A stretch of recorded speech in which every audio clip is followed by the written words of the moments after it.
So we've been covering Donald Trump's insane lie that somehow, some way, by August, he's going to be reinstated at the White House as president. But the lie is so crazy, his own family had to go on Fox News to try and cover it up. Carolina.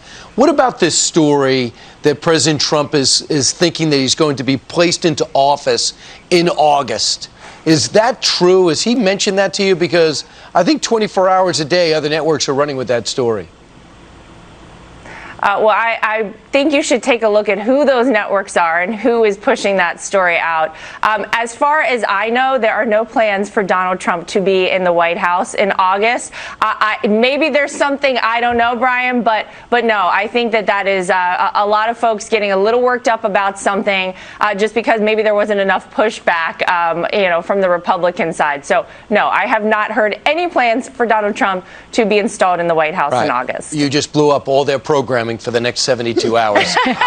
Laura, so sorry, guys. It's okay. And so that's Laura Trump. She worked on the Trump campaign, and that's Eric Trump's wife. And basically, she's trying to flip the script here and doing an awful job, frankly, by saying that this is a liberal media creation, that Donald Trump doesn't actually believe that he's going to be back in power in August, and he doesn't support Mike Flynn and Sidney Powell and the MyPillow guy who are effectively trying to launch a coup to put him back in power by August. And so this is a fake news story. No need to worry about it. But that is BS because we know Donald Trump believes it. We know this. This is rooted in those stories from these far right-wing nut jobs that supported Trump. Months ago now, we covered Mike Lindell saying that Trump will be back in August. It's not a mystery where Trump got it. Multiple pieces of reporting today have noted, and Mike Lindell took credit for it, saying Trump is saying he's going to be back in power in August because I said that he would be back in power in August. And it doesn't necessarily matter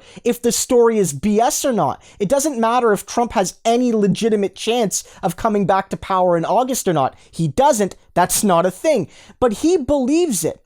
Donald Trump believes that he could somehow, through a coup potentially, a violent coup against Biden and the Democrats, come back to power supported by Flynn and Powell and all of these sorts of folks. And the Trump family knows how devastating that is. They know that's such an awful, crazy, undemocratic, dangerous claim that even Donald Trump might not get away with it. And so the Trump family is going into the media trying to cover for it. But let's remember that Donald Trump is still begging for coverage to legitimize his lies. It was reported yesterday by the New York Times that Trump continues to call journalists at conservative outlets and news stations and all these sorts of things to demand that they give coverage to the idea, his idea that the election was stolen, even though more and more and more evidence comes out every single day proving the exact opposite, that Donald Trump lost by millions. And so he's desperate.